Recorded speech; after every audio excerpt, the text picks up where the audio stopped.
तो आज का टॉपिक है हमारा डिविडेंड रिलेटेड क्वेश्चन।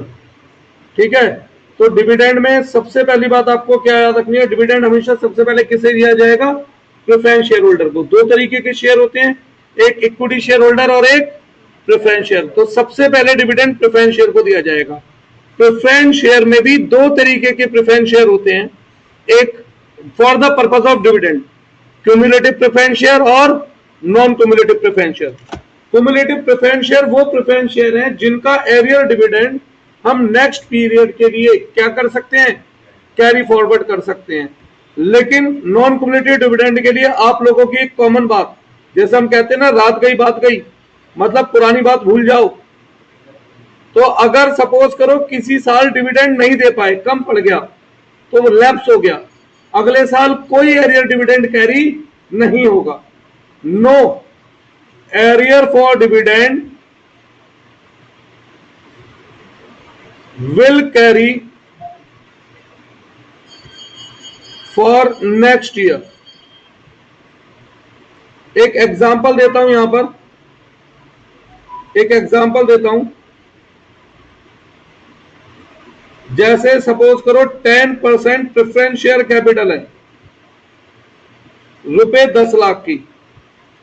अच्छा, डिविडेंड हमेशा किससे देते हैं हम, प्रॉफिट से, करंट ईयर प्रॉफिट से। अब 2 साल दे रखे हैं मुझे, 2025 में प्रॉफिट बताया इन्होंने, ऊपर वाले पॉइंट्स का बेटा दोनों को लिंक करूंगा ना अभी लिखकर। प्रॉफिट बताया मुझे 70,000 और 2026 का प्रॉफिट है 2 लाख। अब अगर क्यूमुलेटिव प्रेफरेंस शेयर है या नॉन क्यूमुलेटिव, क्या फर्क पड़ता है? सबसे पहले बताओ, डिविडेंड ड्यू कितना होता है प्रेफरेंस शेयर पे, कितने परसेंट प्रेफरेंस शेयर है और अमाउंट कितना है, 10 लाख। तो डिविडेंड कितना बैठता है, 1 लाख ड्यू बनता है। जबकि प्रॉफिट अवेलेबल कितना है हमारे पास, प्रॉफिट अवेलेबल है 70,000। तो मैक्सिमम कितना डिविडेंड दे सकता हूं, मैक्सिमम डिविडेंड कैन पेड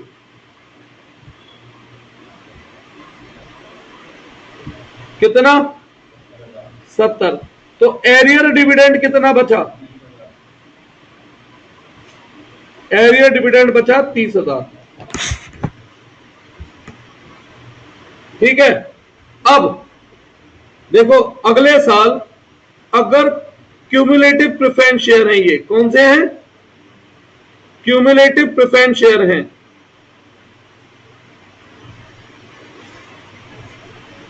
तो कितना डिविडेंड देना होगा मुझे,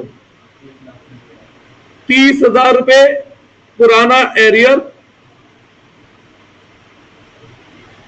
प्लस 1 लाख रुपए करंट ईयर। कितना डिविडेंड देना है, और प्रॉफिट कितना है मेरे पास, 2 लाख। तो कितना डिविडेंड दे दूंगा, पूरे 31। अगर नॉन क्यूमुलेटिव प्रेफरेंस शेयर हैं, हाँ, तो कोई भी पुरानी एरियर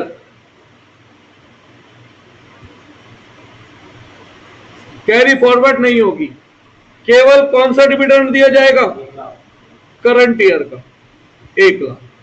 ये डिफरेंस है क्यूमुलेटिव प्रेफरेंस शेयर और नॉन क्यूमुलेटिव प्रेफरेंस शेयर। अब एक क्वेश्चन आएगा एग्जाम में, अगर ये क्वेश्चन आता है तो हमें कैसे पता लगे कि प्रेफरेंस शेयर क्यूमुलेटिव है या नॉन क्यूमुलेटिव है, ये क्वेश्चन जरूर आएगा दिमाग में। तो बताओ हम कैसे पहचानेंगे कि क्यूमुलेटिव है नॉन क्यूमुलेटिव है? नहीं, क्वेश्चन दे दिया बस कि 2 साल का डिविडेंड बताओ, तो दूसरे साल में डिपेंड करता है ना क्यूमुलेटिव है नॉन क्यूमुलेटिव है, तो कैसे पहचानोगे भैया? अगर क्वेश्चन में साफ लिखा है तो बात खत्म, नहीं लिखा तो हमारे देश में हम प्रेफरेंस शेयर को क्यूमुलेटिव प्रेफरेंस शेयर मानते हैं। ठीक है, क्या मानना है अपनी मर्जी से, क्यूमुलेटिव प्रेफरेंस शेयर अपनी मर्जी से मानना है। लिखा है या नहीं लिखा इससे फर्क नहीं पड़ता, अगर लिखा है सॉरी तो जो है वो है, कुछ नहीं लिखा तो क्या मानना है, क्यूमुलेटिव मानना है। सही है। अब पहले डिविडेंड किसे देंगे? इक्विटी शेयर को। अब फिर दूसरे नंबर पे सेकेंडली फ्रॉम रिमेनिंग प्रॉफिट,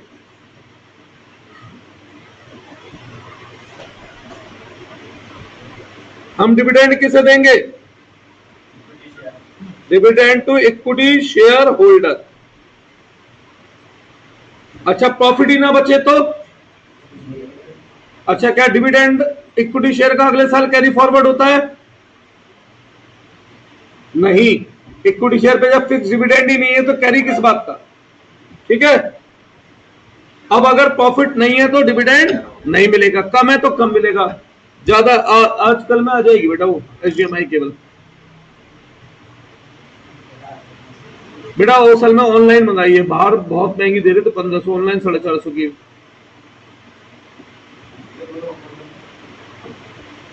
ये लो,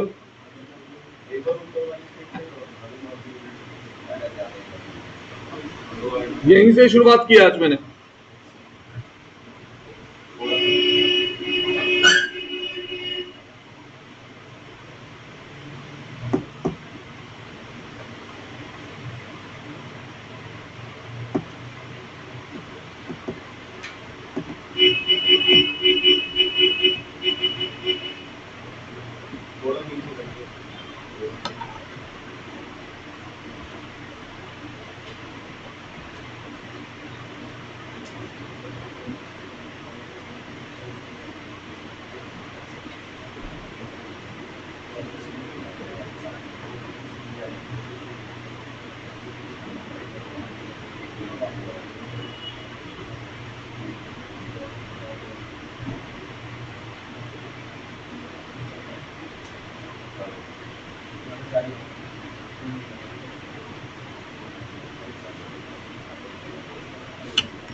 आगे बढ़े क्या? अब इसमें एक बात आपको नोट करनी है, क्या?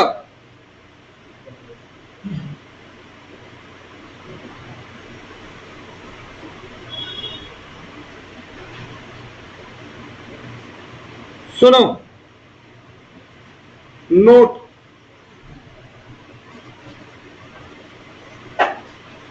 Dividend is always payable on paid up capital। और जिसमें कि कल मैंने आपको बताया था पेड अप कैपिटल में क्या क्या आता है? Call up capital minus calls in arrear plus calls in advance. और इस कॉल्स इन एडवांस को लिख करके काट दिया था। केवल क्या क्या आता है? Call up capital minus calls in arrear. Dividend हमेशा किस पे देना होता है? Paid up capital. ठीक है। अब मैं क्वेश्चन बोल रहा हूं, मतलब लिख रहा हूं, सॉल्यूशन मुझे करके दिखाना साथ के साथ।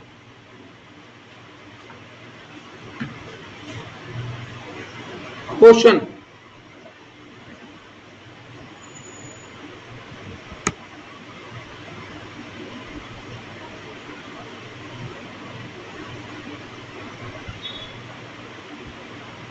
हमें इंफॉर्मेशन में क्या क्या दे रखा है? 10% preference share capital 10 lakh,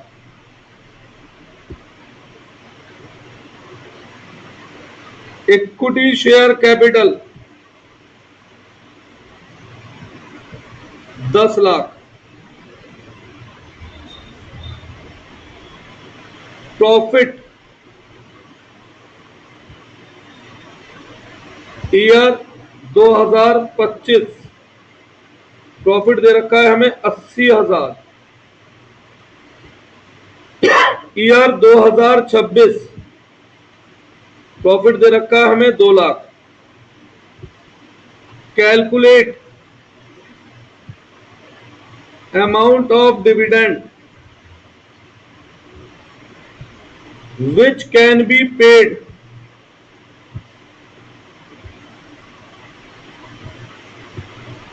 in year to equity shareholder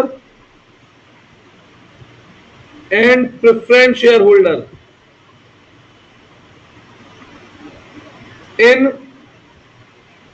year 2025 and 2026। करो इस क्वेश्चन का सॉल्यूशन।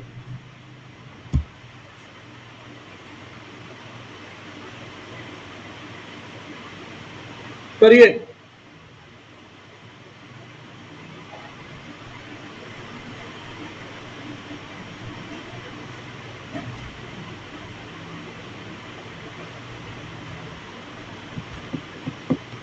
अरे यार ज्यादा ही परेशान हो गया।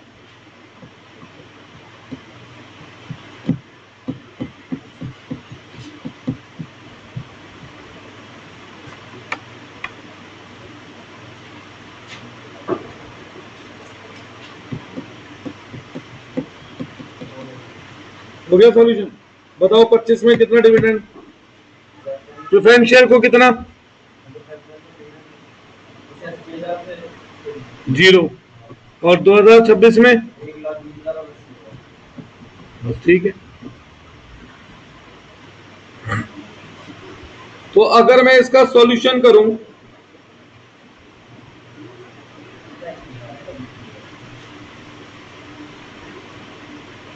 अगर मैं इसका सॉल्यूशन करता हूं तो इन ईयर 2025 प्रॉफिट कितना है मेरे पास, 80,000, जबकि इसमें से dividend payable to preference share कितना है बताओ। क्या मैं 80,000 में से 1 लाख का डिविडेंड दे सकता हूं? तो maximum dividend can be paid to preference share holder कितना बचा। अब remaining profit for equity share holder कितना है, यही कहां 80 में से 80 डिविडेंड दिए थे तो कितना प्रॉफिट बचा, 0। इन 2026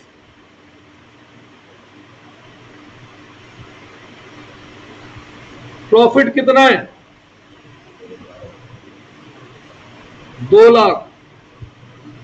dividend payable to preference share holder कितना है,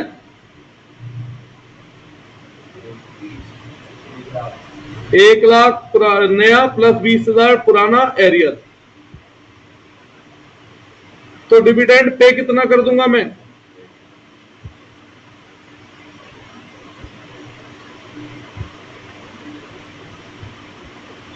अब remaining profit to equity share holder कितना बचा। आपको एग्जाम में लिखकर देखने की जरूरत नहीं है, आप माइंड में भी कर सकते हैं क्योंकि आपको तो एमसीक्यू टिक करना है। पर मैं क्यों करा रहा हूं लिख के, रिवाइज करो तो पता रहे। तो maximum dividend can be paid to equity share holder,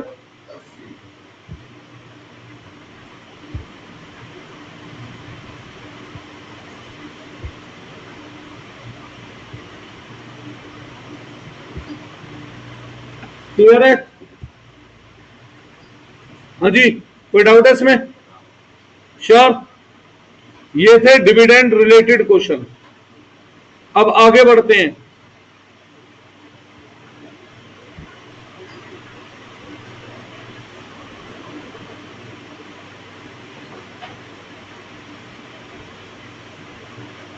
advance adjustment related question. अगला टॉपिक है हमारा एडवांस एडजस्टमेंट रिलेटेड क्वेश्चन। ये टॉपिक जो भी आप चाहे सोच लें। क्या हुआ बताओ, ये ऊपर वाला भाई, डिविडेंड हमेशा प्रॉफिट से देते हैं। पहले साल का प्रॉफिट कितना है? प्रेफरेंस शेयर होल्डर का डिविडेंड बनता कितना है? 10,000। कितना बनता है अमाउंट में बताओ ना। तो 80,000 में से 1 लाख का डिविडेंड दे सकते हैं क्या? तो मैक्सिमम कितना डिविडेंड दे दिया प्रेफरेंस शेयर होल्डर को?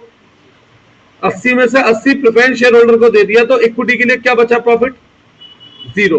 पहला साल क्लियर है। अब अगले साल प्रॉफिट कितना है?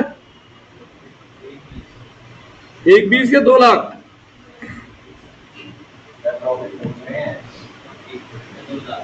2 लाख। अच्छा, अब इसमें से पहले किसे देना होता है डिविडेंड?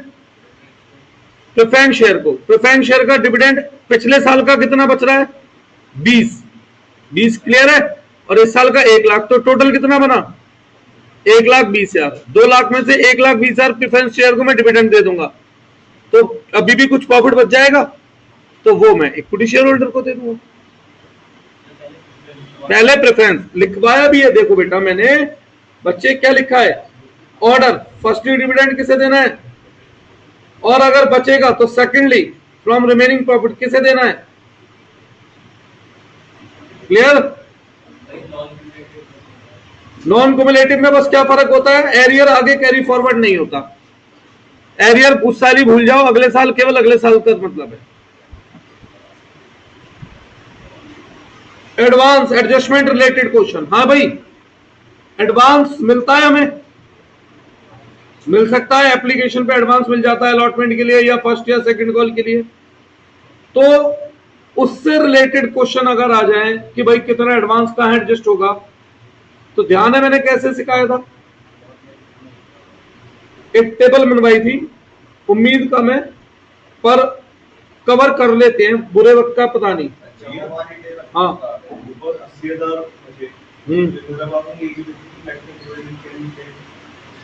भैया, प्रॉफिट ही 80,000 का है, तो 80,000 के तो डिविडेंड दे पाऊंगा प्रेफरेंस शेयर को। अच्छा, नीचे क्यों बोला है मैंने? जरूरी है जितना प्रॉफिट बचा है मैं सब मालिकों को दे दूं? क्या बिजनेस में रीइन्वेस्ट नहीं होता? क्या बिजनेस में रिटेन अर्निंग नहीं हो सकती है? इसीलिए मैंने ये बोला है, हाँ, इसीलिए मैंने ये बोला है कि maximum dividend can be paid इतना है।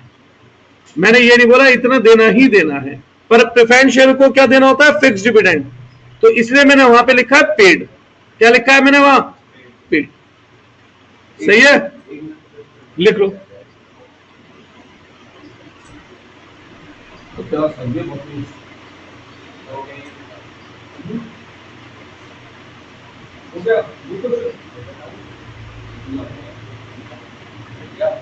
एक काम करते हैं, प्रोड्यूसर ये भी और ये ढंग से पता करवाने में जरूर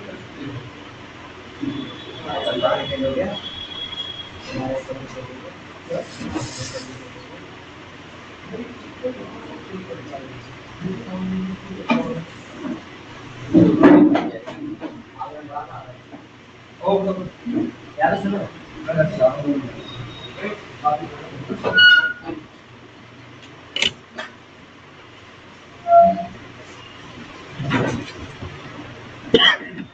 बढ़े आगे। वैसे तो उनको हम दो,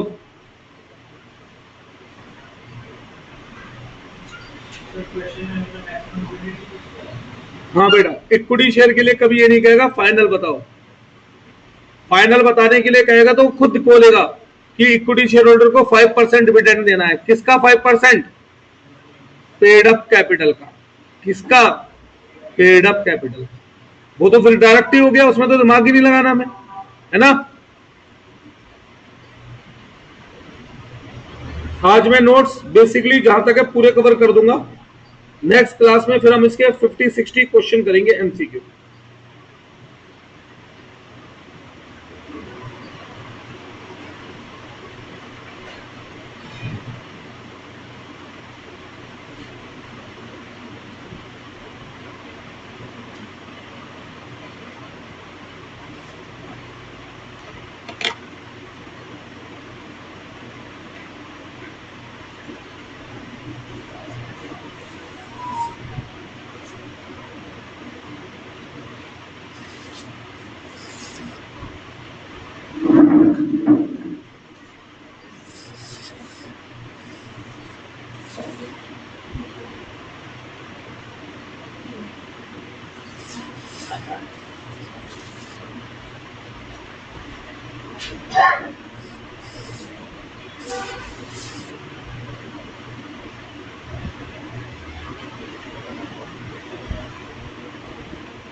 चलो आगे बढ़ते हैं।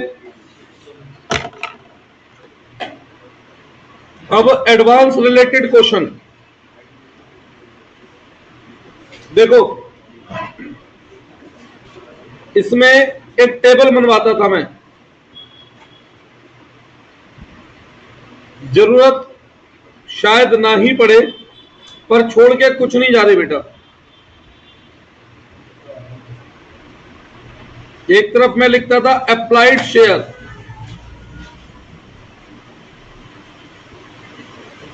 और एक तरफ लिखता था अलॉटेड शेयर।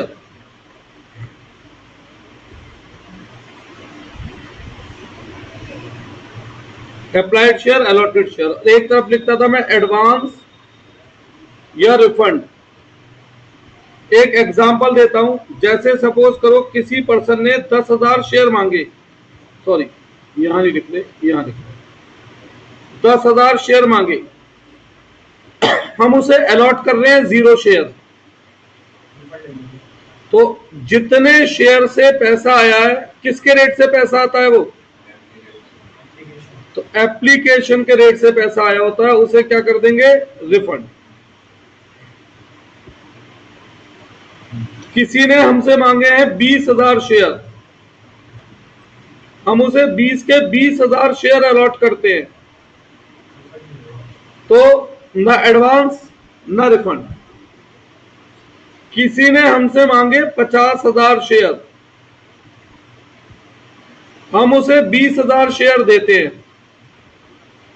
तो कितने शेयर कम दे रहा हूं? इनटू किसका रेट?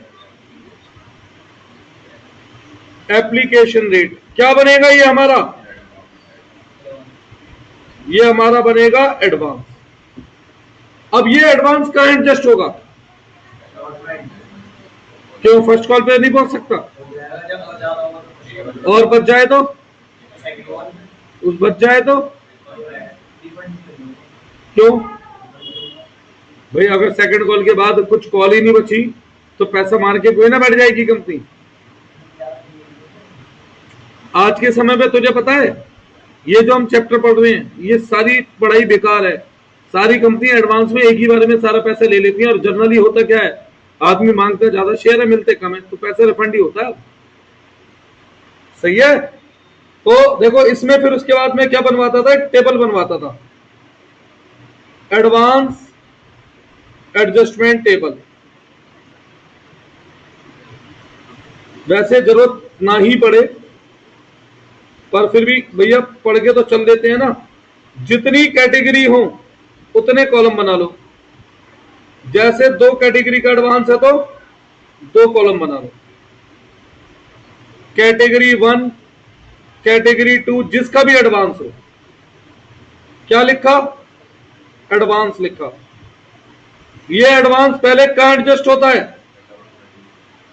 अगर सेकंड नंबर पे अलॉटमेंट की जगह फर्स्ट कॉल हो तो फर्स्ट कॉल ड्यू। कैसे, अलॉटेड शेयर इनटू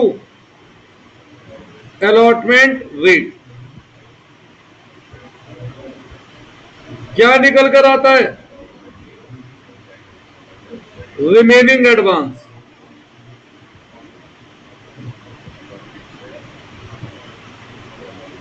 अब इनमें से जो लोअर वैल्यू है, कम वाली वैल्यू है, जो भी कम वाली वैल्यू है भैया वो जाके एडजस्ट हो जाएगी अलॉटमेंट पे। तो यहां जो भी लोअर वाली वैल्यू है उसका टोटल करो, total advance to be adjust at allotment.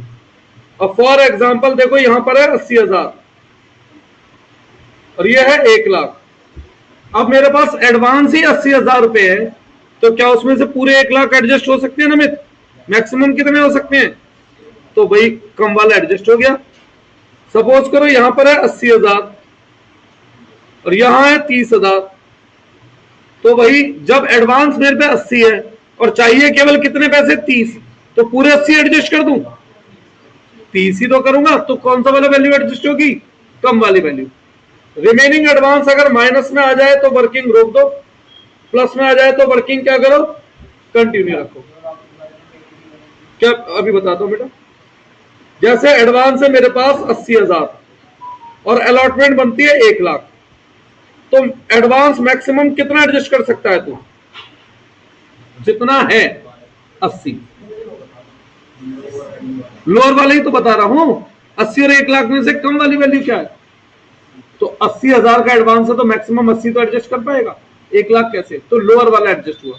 वहां जाओ, एडवांस है मेरे पे 80 पर ड्यू केवल 30 हुआ है, तो मैक्सिमम कितना रोकूंगा मैं, 30 ही तो एडजस्ट कर सकता हूं, बाकी 50 का एडवांस आगे यूज करूंगा, तो इसलिए लोअर वैल्यू। अब बचे हुए एडवांस को हम कहां एडजस्ट करेंगे, फर्स्ट कॉल ड्यू। कैसे निकालोगे, allotted share into first call rate. Same इनमें से जो लोअर वैल्यू होगी वो क्या हो जाएगी, एडजस्ट। अगर एडवांस अब भी बच जाए तो रिमेनिंग एडवांस कहां चला जाएगा, सेकंड कॉल पे। मतलब जब तक कॉल है वहां तक एडवांस जाएगा, और अगर यही आखिरी कॉल थी तो क्या हो जाएगा, यहीं पे बचा हुआ रिफंड। सही है ना, कोई डाउट? ये क्वेश्चन आ सकता है मे बी, पर इसके चांस मुझे कम लगते हैं। अब जिसके चांस मुझे लगते हैं अगला टॉपिक उस पे आता हूं।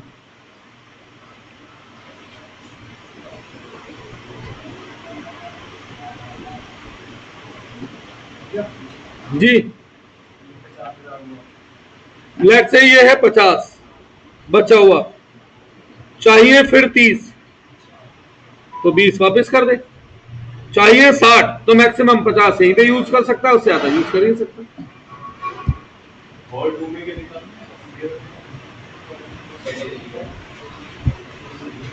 क्या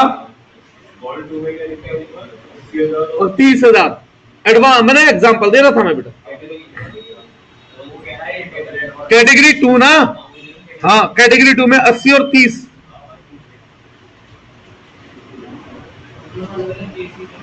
हाँ मतलब जो बेटा ये ऊपर कैटेगरी नहीं बनी हुई, मतलब इस बेसिस पर है, जिसका एडवांस हो उसके लिए वर्किंग बना दो, नहीं है तो मत बनाओ।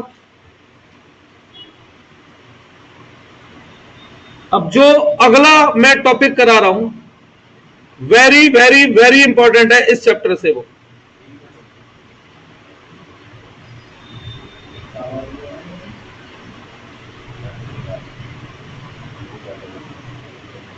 और देखो कुछ टॉपिक ऐसे होंगे जो पढ़ाए नहीं जा सकते, वो डिपेंड करते हैं एग्जाम की लैंग्वेज बेस्ड आंसर।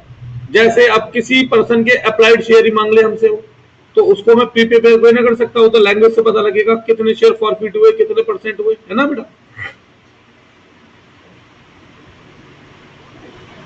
तीसरी कैटेगरी जो काम की है, मतलब next category, amount received on particular calls. कई बार क्वेश्चन हमसे सीधा पूछेगा, find out amount receive on allotment, या amount receive on first call, या advance amount receive on second call. वो डायरेक्ट हमसे पूछ सकता है। इसे पूछने का तरीका और भी एक है, bank account has been debited at the time of allotment receive, बात तो वही है। Bank account debited at the time of first call receive, bank account debited at the time of second call receive. ठीक है, इसके base पर question बनता है एग्जाम में, कई बार बनता है।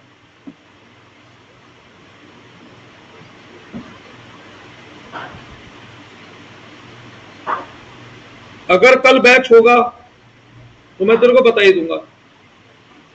अभी ग्रुप बना रहा हूं बेटा मैं जाने से पहले।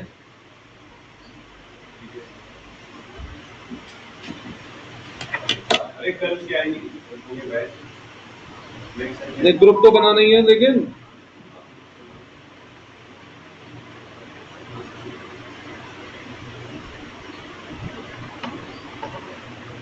देखो ये नोट करो,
चले आगे बेटा। तो देखो सबसे पहले जैसे क्वेश्चन आता है, अमाउंट रिसीव्ड ऑन अलॉटमेंट, या क्वेश्चन पूछता है bank account debited at the time of allotment.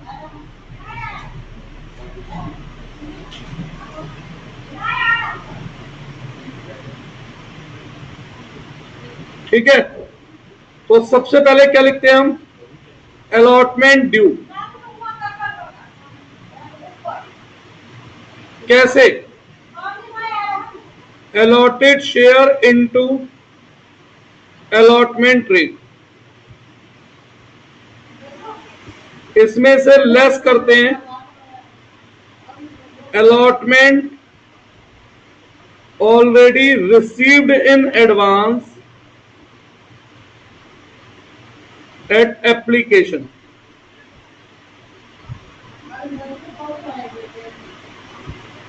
फिर इसमें ऐड करते हैं amount for first call receive in advance.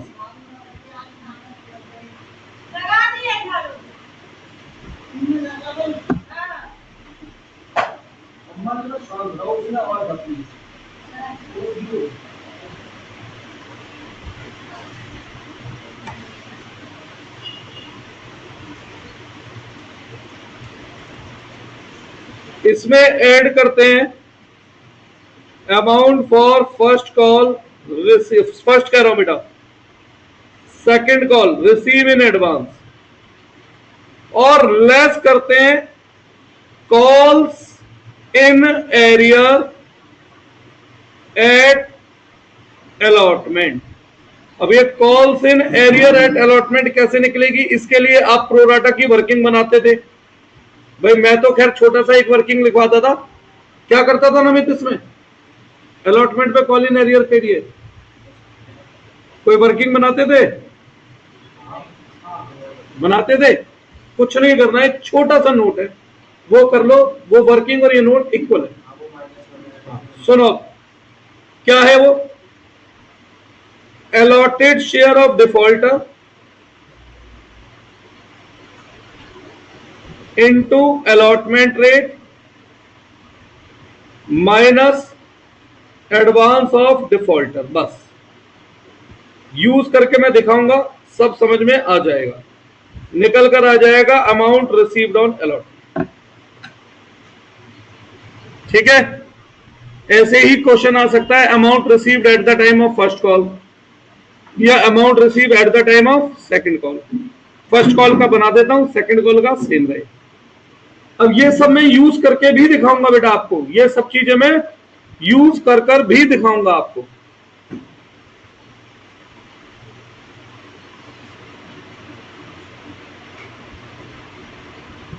ऐसे ही टॉपिक बन सकता है अमाउंट रिसीव्ड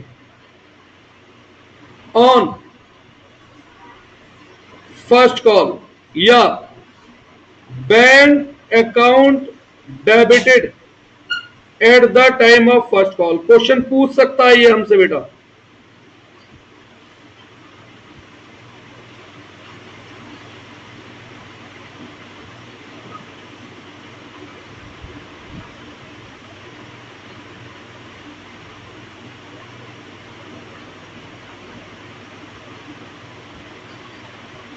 कैसे लिखोगे? First call due, allotted share into first call rate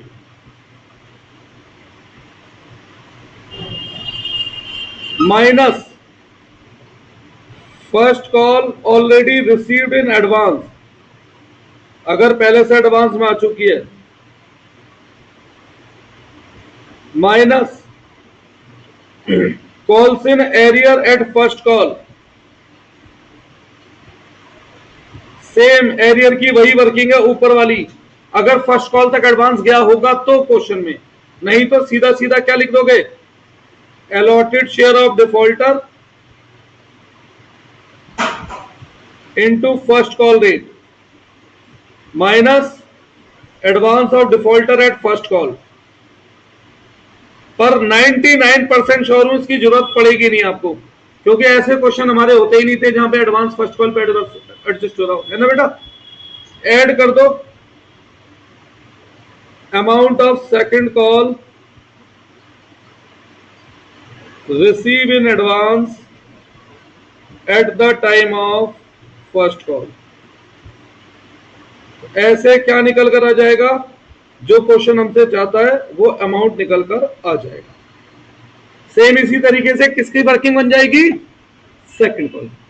ठीक है, ये क्वेश्चन एग्जाम में पूछा जा सकता है। लिखो इसे, फिर अगला टॉपिक लिखवाता हूं। सारी वर्किंग चेंज है 12 से, है ना, क्योंकि अब पढ़ने का तरीका भी चेंज है ना।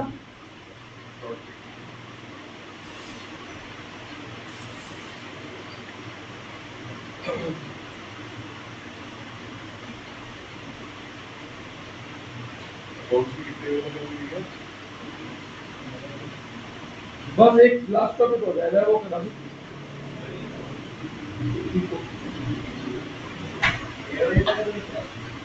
आप देख रहे थे तो फिर उसका अभी हमको कर दूसरा को आगे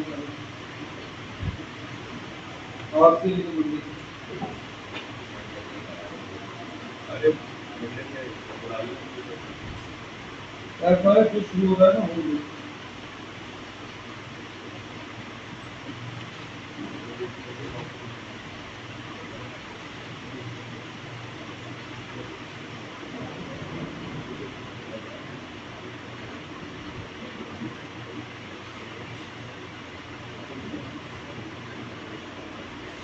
तेरा कौन सा नंबर क्लिक करना है तुम्हें मेरी डिक्शनरी है ना, मैं सक्षम पकड़ा जा रहा जिसमें समुद्र के किनारे खड़ा है हाँ, समुद्र में थोड़ी हमारा पीछे से वो ऊर्जा सी आ रही है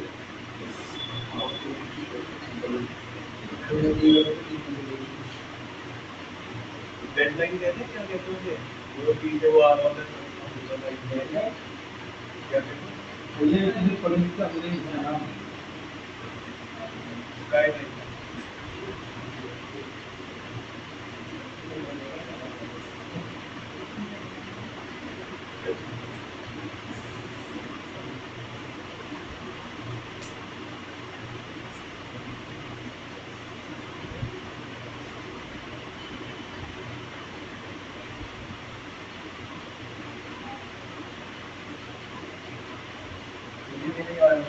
भैया आपके डैश पे भी है जो ये नंबर ऐड करवाना है ना उसको व्हाट्सएप मैसेज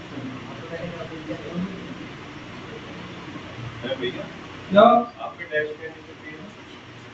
ये क्या होता है अरे जो कैमरे में लैपटॉप पे लगता है उससे वो दिखा रही है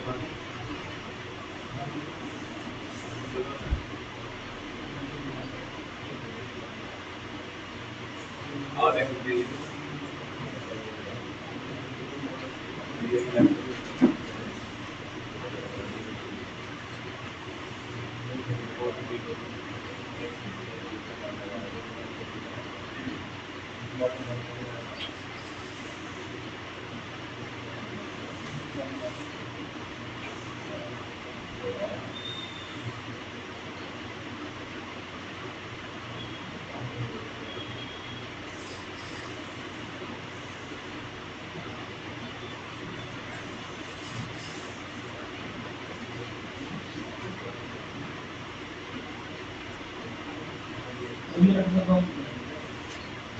हाँ तो ये वाला नंबर का ऐड करता मैं जो तेरा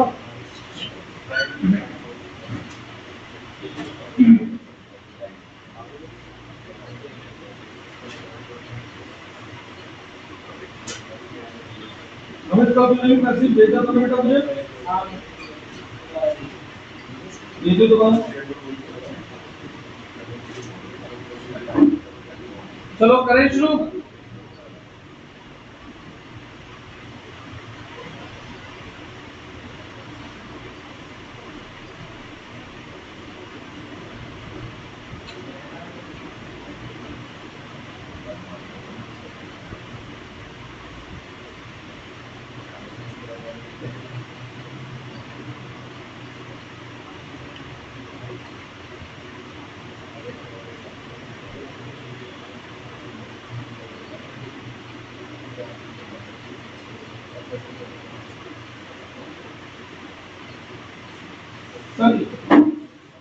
अब आगे बढ़ते हैं।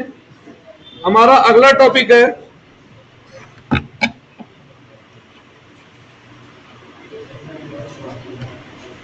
इंटरेस्ट ऑन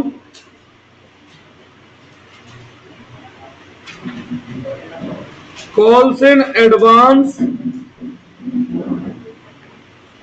और कॉल्स इन एरियर।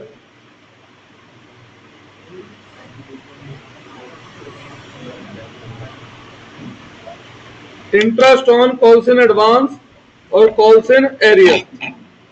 ठीक है, क्या है topic? Interest on calls in advance and calls in arrear. क्या था ये 12th में हमारा? हाँ जी, नहीं। अब देखो बेटा, यहां पर दो रूल गवर्न है। एक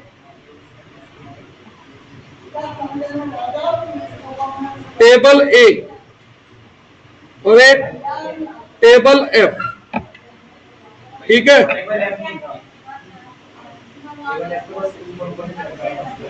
मैं तो दोनों बातें लिख दी हैं बेटा। एक क्या, हाँ परसेंटेज तो है ही। तो according to table A interest on calls in advance या कॉल्स इन एरियर का रेट क्या है, थोड़ा बहुत ध्यान है, कहीं पढ़ा था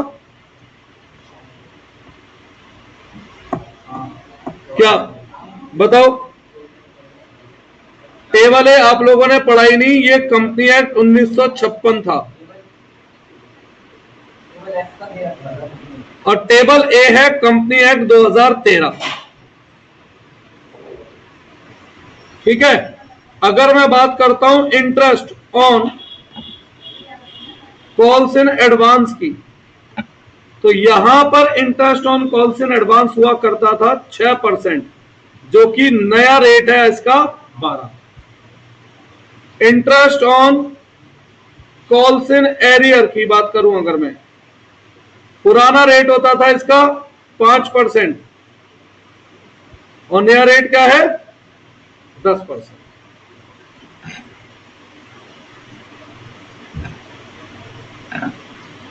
अब इसमें आपको एक बात और भी ध्यान रखनी है, क्या बेटा, जैसे ये टाइमलाइन है, एप्लीकेशन, अलॉटमेंट, फर्स्ट कॉल,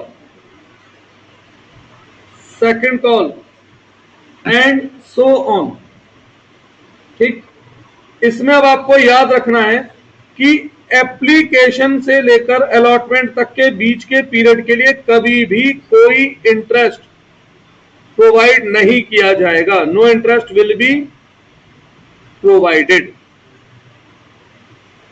तो अगर एप्लीकेशन पे एडवांस में अलॉटमेंट का पैसा आता है तो क्या उस पर कोई इंटरेस्ट देना है, नहीं देना।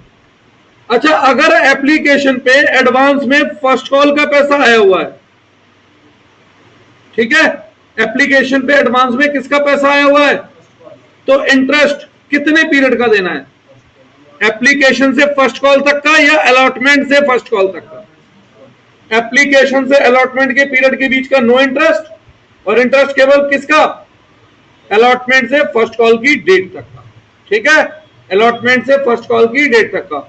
अब लेट्स से एप्लीकेशन की डेट है 1 जनवरी, अलॉटमेंट की डेट है 1 मार्च, तो इंटरेस्ट 1 मार्च से कैलकुलेट होना शुरू होगा, टिल 1 मार्च तक कोई इंटरेस्ट कैलकुलेट नहीं होगा। भाई ऐसे समझो, एप्लीकेशन है 1 जनवरी, 1 मार्च, 30 सितंबर, 1 नवंबर, ये डेट है।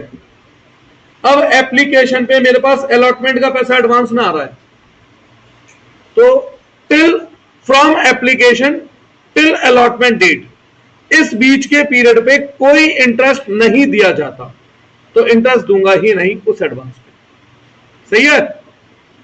एप्लीकेशन के टाइम ही मेरे पास अलॉटमेंट फर्स्ट कॉल का पैसा एडवांस आ रहा है, तो एडवांस मिल कब रहा है मेरे पास, 1 जनवरी, ड्यू डेट कब है 30 सितंबर, मगर मैं इंटरेस्ट कैलकुलेट करूंगा कहां से कहां तक का, 1 मार्च से 30 सितंबर। और एंट्री की अगर मैं बात करूं तो कॉल्स इन एडवांस पे इंटरेस्ट हमें देना है, तो खर्चा है interest on calls in advance account debit to bank, और कॉल्स इन एरियर पे इंटरेस्ट हमें मिलेगा बैंक अकाउंट डेबिट। मैं कौन हूं यहां पे, मैं हूं company, to interest on calls in arrear. देखो मैं अपनी तरफ से बेटा ज्यादा से ज्यादा चीजें कवर करा देता हूं, अब आती है नहीं आती है तो भैया ठीक है, जो है बोर्ड में ये वाला पॉइंट नहीं था। 12th में मैंने आप लोगों को शेयर में कुछ इंपॉर्टेंट थ्योरी लिखवाई थी, है वो लिखी हुई, नेक्स्ट क्लास में वो लेकर आएंगे, उसमें से भी मैं कुछ पॉइंट डिस्कस करूंगा यहाँ, ग्रुप पे होगी, नहीं तो ग्रुप में दोबारा भेज दूंगा। सही है, आज यहां पे रोकते हैं इसे और अब ई को शुरू करते हैं आज थोड़ी सी। चलिए कब आएगी? मंडे तक इसकी भैया बुक की तो जरूरत नहीं है। बुक तुम्हें